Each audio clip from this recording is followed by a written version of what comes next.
I asked my daycare, do you have a policy for air quality? And they said, well, actually, we don't.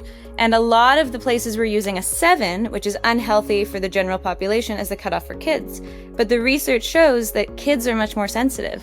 And even in that moderate range, this can have long-term health consequences for children in developing lungs. So that led me to team up with Dr. Ann Hicks, who's a pediatric respirologist at the University of Alberta. And we said, okay, there's a gap here.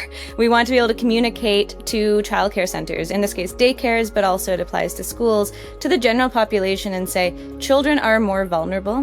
When we're thinking about looking at air quality, we've got to consider they are more sensitive to even lower levels of pollution. And then realizing that our federal continuous air quality monitoring stations kind of few and far between, right? They're not covering that nitty-gritty detail in your neighborhoods that we can see on Purple Air. There are real variations, that studies have shown that there's real variations. And so we wanted them to use a protocol that told them to look at both together, because from the continuous monitoring stations, they're getting a 3-hour average. Purple Air, you can do real-time monitoring.